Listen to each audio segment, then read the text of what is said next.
អាឡូក្មួយស្រីតើបានឬទេខ្ញុំឃ្លានហើយ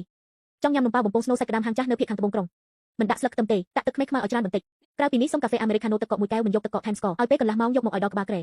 បើមិនដូច្នោះទេនឹងកាត់លុយចាយវា200យួនក្នុងខែនេះកម្មវិធីដឹកជញ្ជូនម្ហូបនៅចង់ប្រើលុយចាយវាមកគំរាមខ្ញុំទៀតលោកស្រីសើហាងនំប៉ាវនៅខាងត្បូងក្រុងនៅឆ្ងាយពីទីនេះ20គីឡូម៉ែត្រ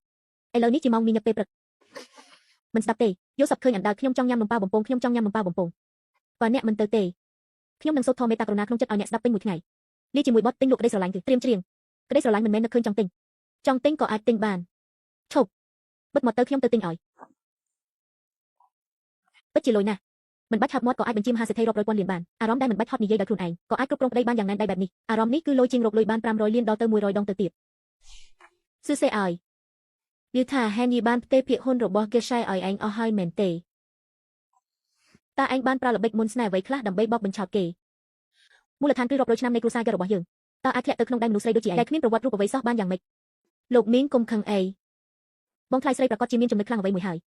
យទោះបីជាថាបងថ្លៃស្រីរៀនមិនទាំងចប់សាកលវិទ្យាល័យផងក៏ដោយប៉ុន្តែអាចមើលថែការរស់នៅរបស់បងប្រុសបានល្អក៏ជាការប្រសើរដែរលោកមីងប្អូនស្រីជ្រៀលអ្នកទាំងអស់គ្នាប្រហែលជាយល់ច្រឡំហើយខ្ញុំពិតជាមិនបានបង្ខំហែននេះទេស្ដោះទឹកមាត់ដាក់ឯងមេធ្មប់ចាស់មូលដ្ឋានគឺរាប់រយឆ្នាំនៃគ្រួសារគេស្អីឯងមេធ្មប់ចាស់ម្នាក់នេះក្រៅពីទៅហាងកែសម្ផស្សចាក់បូថុករាល់ថ្ងៃនឹងចិញ្ចឹមប្រុសក្មេងអាយុ20ជាងនៅខាងក្រៅតើឯងធ្លាប់បានជួយអ្វីដល់គ្រួសារគេបន្តិចបន្តួចដែរទេនៅមានឯងម្នាក់ទៀតស្រីពុតឈ្មោះជីជ្រៀលឯងប្រឡងមិនចប់ទាំងវិទ្យាល័យផងក៏ចេញទៅដើរលេងក្នុងសង្គមបាត់ទៅហើយនៅមានមុខមកខ្សែចំអកឲ្យកម្រិតវប្បធម៌របស់អញទៀ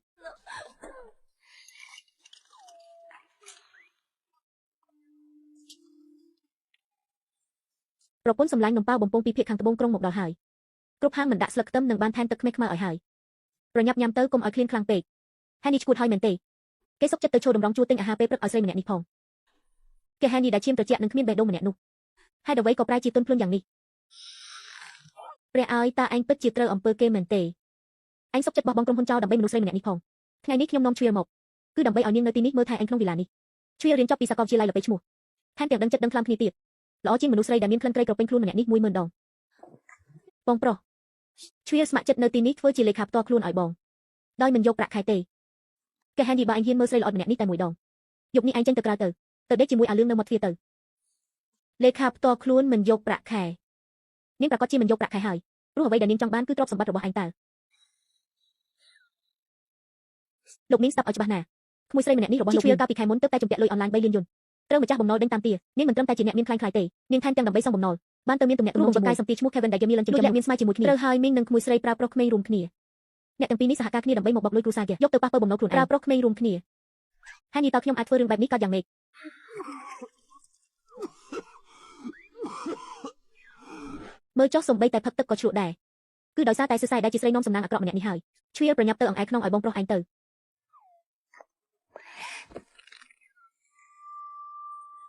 គេហែនយីបើគេហ៊ានប៉ះរំឯងតែមួយសរសៃខ្ញុំនឹងកិនឯងឲ្យមកយកទៅឲ្យជ្រុកស៊ីយកព័ត៌មាននេះចេញទៅឲ្យពួកនាងថយចេញលោកមីងចង់ឲ្យជីជ្រៀលនៅទីនេះមើលថែមិនសូវឲ្យនាងទៅមើលថែអូនប្រុសសម្លាញ់របស់លោកមីងម្នាក់នោះវិញទៅ Kevin មែនទេអ្នកនិយាយស្អី Kevin ខ្ញុំមិនយល់ថាអ្នកកំពុងនិយាយពីអ្វីទេមិនយល់មែនទេតើត្រូវការឲ្យខ្ញុំជួយរំលឹកទេកាលពីសប្តាហ៍មុននៅបន្ទប់ប្រធានាធិបតីនៃសន្តាគារ Peninsula លោកមីងបានទិញឲ្យគ្រូបង្វឹកកាយសម្ភារអាយុ22ឆ្នាំឈ្មោះ Kevin នោះនៅឡាន post ជាមួយគ្រឿងប៉ុន្តែគួរឲ្យស្ដាយណាស់លោកមីងទៅតែដើរចេញផុតក្មួយស្រីដ៏ល្អរបស់លោកមីងគឺជីជ្រៀលនេះក៏ទៅគូសទ្វារបន្ទប់ Kevin ភ្លាមអ្នកទាំងពីរដើម្បីអបអរសាទរដែលជីជ្រៀលចិត្តចូលក្នុងគ្រួសារគេបានក៏បានបើកស្រាក្រហមលែវ៉ៃឆ្នាំ82មួយដប់ពេញចំណែកឯបំណុលអនឡាញ3លានដែលជីជ្រៀលជំពាក់នោះតើមានបំណងចង់បោកលុយពីខ្ញុំដើម្បីយកទៅចិញ្ចឹមប្រុសម្នាក់នោះមែនទេនោះសង្ហាមែនពិតជាលុយណាស់លុយមែនទេលោកប្តីសមត្ថភាពរៀបរាប់ឡើងវិញពិតជាលេខ1មែនទេពក៏សក់និយាយយ៉ាលោកនេះសំជាបុរសដែលលោកស្រីសឹកខ្ញុំចិញ្ចឹមមែនការវាយបកនេះពិតជារលូនជាងស្ករគ្រាប់យកទៅទៀតអូឯងជាស្រីថោកទាបអញស៊ីរបស់អញស្លៀកពាក់របស់អញហ៊ានមកដណ្ដើមប្រុសរបស់អញផងអញវាយឯងឲ្យងាប់អាសាច់ឆ្កែអត់ខួរគេសុទ្ធតែនិយាយថាឯងទាំងចាស់ទាំងអាក្រក់រាល់ដងដែលនៅជាមួយឯងគេចង់តែអួតទេអ្នកដែលគេស្រឡាញ់គឺខ្ញុំឯងគ្រាន់តែជាម៉ាស៊ីនដកលុយប៉ុណ្ណោះអូយព្រះឲ្យប្តីសម្លាញ់ហេតុអ្វីលោកមីងនិងប្អូនស្រីវាយគ្នាអញ្ចឹងតើគួរធ្វើបែបណាទៅប្រញាប់ខាត់ពួកគាត់ទៅវាឲ្យងាប់ទៅបាច់ស្វាលួចផ្លែពេះក្បាច់ខ្លាខ្មៅខ្វេះបេះដូងក្នុងមេធ្មប់ចាស់ម្នាក់នេះចិត្តជ្រុះចេញមកក្រៅអស់ហើយតោះទៅប្រញាប់ទៅយកពូតលីងមកការប្រកួតប្រដាល់សេរីមើលមិនបងលុយបែបនេះមិនមើលមិនបានទេសក់របស់ខ្ញុំលេងខ្ញុំយកស្រីឈួតទាំងពីរនាក់នេះបោះចេញទៅក្រៅទៅ ទៅថ្ងៃមុខបើគ្មានការអនុញ្ញាតពីលោកស្រីសិទេ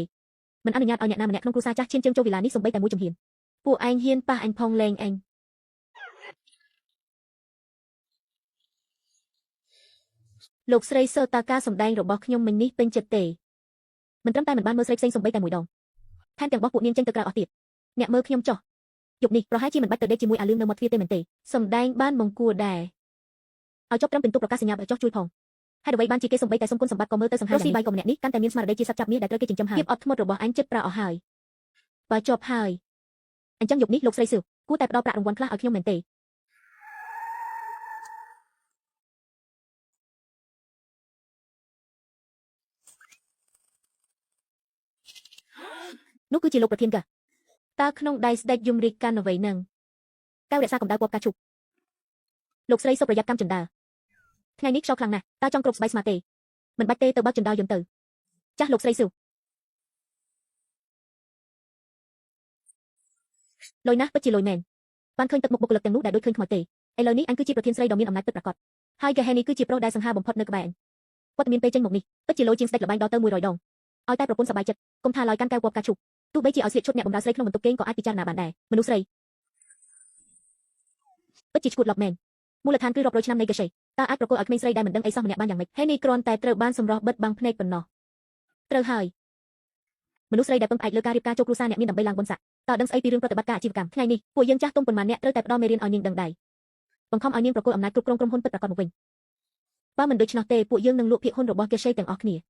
ឲ្យនាងធ្វើជាប្រធានក្រុមប្រឹក្សាពិបាលថ្ងៃដំបូងខ្លាចជាមេបញ្ជាការដែលគ្មានកូនតបត្រូវហើយធ្វើរួមគ្នាលោកស្រីប្រធានសូមមកដល់ហើយក្រោកឈរឡើងទាំងអស់គ្នាហាហាហាអូនេះមិនមែនជាលោកប្រធានក៏របស់យើងទេអូមិនមែនទេឥឡូវត្រូវហៅលោកថាលេខាក៏វិញហើយយ៉ាងម៉េចដែរហែនយីតើលោកមានបំណងចង់ពូនក្រោមសម្ពុតមនុស្សស្រីអស់មួយជីវិតស៊ីបាយក៏ហើយមែនទេលោកស្រីសូមអញ្ជើញអង្គុយអស់លោកទាំងឡាយហាក់ដូចជាមានកំហឹងខ្លាំងណាស់និយាយថាអ្នកទាំងអស់គ្នាមានមតិយោបល់ចំពោះការដែលខ្ញុំមកកាន់កាប់កេសេស៊ឺសេស្រីមេផ្ទះដូចជាឯងតើចេះមើលរបាយការណ៍ហិរញ្ញវត្ថុដែរទេចេះរឿងទិញនិងបញ្ចូលក្រុមហ៊ុនដែរទេថ្ងៃនេះពួកយើងម្ចាស់ភាគហ៊ុនទាំង12នាក់ដាក់សម្ដីនៅទីនេះមួយគឺឯងត្រូវចុះហត្ថលេខាលើកិច្ចព្រមព្រៀងប្រកួតសិទ្ធិគ្រប់គ្រងភ្លាមប្រកួតអំណាចសម្រាប់ចិត្តក្រុមហ៊ុនឲ្យហែនយីនិងក្រុមប្រឹក្សាពិបាលវិញបើមិនដូច្នោះទេថ្ងៃនេះពួកយើងនឹងដកខ្លួនចេញទាំងអស់គ្នាលោកភាគហ៊ុនទាំងអស់ដែលនៅក្នុងដៃដល់ពេលនោះតម្លៃភាគហ៊ុនកេសីនឹងធ្លាក់ចុះយ៉ាងខ្លាំងចាំមើលថាតើស្ត្រីមានបំផុតដូចជាឯងនៅអាចអង្គុយលើតំណែងនេះបានទៀតទេលោកភាគហ៊ុននៅមានរឿងល្អបែបនេះទៀតមែនទេអញកំពុងតែបារម្ភថាភាគហ៊ុនរបស់កេសីនៅបែកខ្ញែកពេកមិនដឹងធ្វើម៉េចដើម្បីដេញពួកចាស់ដែលស៊ីបាយក្នុងផ្ទះបាត់ក្បាលទៅក្រៅទាំងនេះចេញពីពួកវាបែរជាសុំលោកភាគហ៊ុនដោយខ្លួនឯងទៅវិញលក់ទៅប្រញាប់លក់ទៅក្នុងដៃឥឡូវនេះកំពុងក្តាប់លុយសុទ្ធ50,000លានដែលគេហែនេះឲ្យនឹងកាត់ខ្មៅគ្មានដែនកំណត់របស់ធនាគារ Swiss ទៀតពួកឯងលក់ប៉ុន្មានអញនឹងទិញយកទាំងអស់ប្រមូលភាគហ៊ុនរបស់ពួកឯងមកវិញឲ្យអស់អញនឹងក្លាយជាម្ចាស់កត្រីដែលមានអំណាចគ្រប់គ្រង100តែម្នាក់ឯងអូអត្ថន័យរបស់លោកប្រធានយ៉ាវគឺអ្នកទាំងអស់គ្នាមិនចង់ធ្វើការនៅកេសីទៀតទេ想卖股份折现ខ្លាចហើយមែនទេបើខ្លាចក៏ប្រញាប់ចុះហត្ថលេខាទៅបើមិនដូច្នោះទេចាំមើលកេសីរលាយនៅថ្ងៃស្អែកទៅបើចង់លក់តើនៅចាំអីទៀតលេខាគេជូនដំណឹងទៅផ្នែកច្បាប់និងផ្នែកហិរញ្ញវត្ថុយកលិខិតទេភាគហ៊ុនមកទីនេះដោយសារតែអស់លោកនាយកចង់ដកលុយទៅសម្រាប់វិជ្ជាថ្ងៃនេះសរសេរខ្ញុំនឹងមានចិត្តមេត្តាយោងតាមតម្លៃទីផ្សារបច្ចុប្បន្នទិញយកភាគហ៊ុនក្នុងដៃអ្នកទាំងអស់គ្នាឯងនិយាយថាអីទិញយកទាំងអស់នោះគឺលុយសុទ្ធជាង30,000លានយូណាមនុស្សស្រីដូចជាឯងបានលុយច្រើនយ៉ាងនេះមកពីណាមិនអាចទៅរួចទេនាងច្បាស់ជាកំពុងតែបោកប្រាស់ហើយពួកកង្កែបក្នុងអណ្ដូងមិនដែលស្គាល់ពិភពលោកបុរសដែលអញចិញ្ចឹមមិនត្រឹមតែមានសាច់ដុំពោះ8កង់ទេថែមទាំងមានភ្នំមាសភ្នំប្រាក់ទៀតផងអាកាបិទទ្វារលែងឆ្កែអូមិនមែនទេបិទទ្វារទម្លាយរឿងអាស្រូវកុំតិចពួកចាស់ទាំងនេះឲ្យងើបមុខមិនរួចតែម្ដងលោកស្រីស៊ឺមានលុយឬអត់មិនបាច់ឲ្យលោកប្រធានយ៉ាវបារម្ភទេ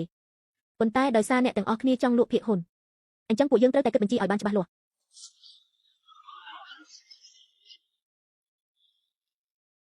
លោកប្រធានយ៉ាវរឿងលក់ភាគហ៊ុនគឺមិនបាច់ទេកាលពីខែមុនលោកបានប្រើប្រាស់ក្រុមហ៊ុនសម្បុកនៅក្រៅប្រទេសផ្ទៃទ្រព្យសម្បត្តិរបស់ក្រុមហ៊ុនកេសីចំនួន 1.8 ពាន់លានយួនទៅក្នុងកន្នីកូនក្រៅច្បាប់របស់លោកនៅ Las Vegas តើបញ្ជីនេះត្រូវគិតយ៉ាងម៉េចប្រសិនបើខ្ញុំប្រកល់ភូស្តាងនេះទៅឲ្យប៉ូលីសសេដ្ឋកិច្ចជីវិតដែលនៅសេសសល់របស់លោកប្រហែលជាត្រូវទៅសម្រុកទម្ងន់នៅក្នុងគុកហើ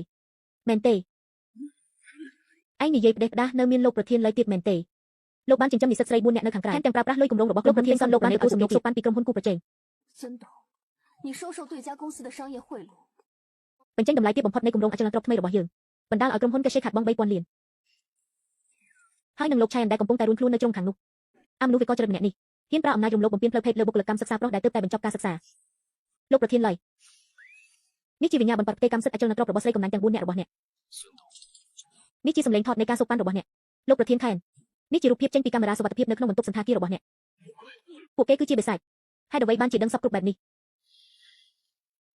ឥឡូវនេះខ្ញុំឲ្យជំរើសពីរដល់ពួកអ្នកទី1កាន់លិខិតផ្ទេរភាគហ៊ុនដែលខ្ញុំឲ្យនេះលក់ក្នុងតម្លៃបញ្ចុះ70នៃតម្លៃទីផ្សារ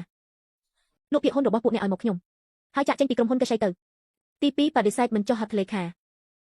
បន្ទាប់មកខ្ញុំនឹងយកភស្តុតាងទាំងនេះដោយផ្ទាល់រួមជាមួយពួកអ្នកបញ្ជូនទៅកាន់ប៉ុស្តិ៍ប៉ូលីសឲ្យពួកអ្នករស់នៅក្នុងគុកអស់មួយជីវិតហើយភាគហ៊ុននៅក្នុងដៃក៏នឹងត្រូវដេញថ្លៃដោយបង្ខំតាមច្បាប់ដែរអ្នកទាំងអស់គ្នាមានពេលរាប់ថយក្រោយ1នាទីដើម្បីជ្រើសរើស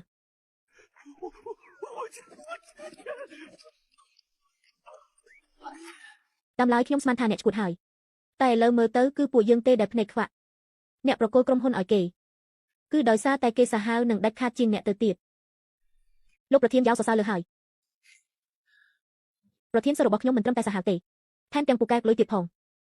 ខ្ញុំមកស៊ីបាយកកបែបនេះពិតជាមានអារម្មណ៍ស្ងប់ចិត្តណាស់ហ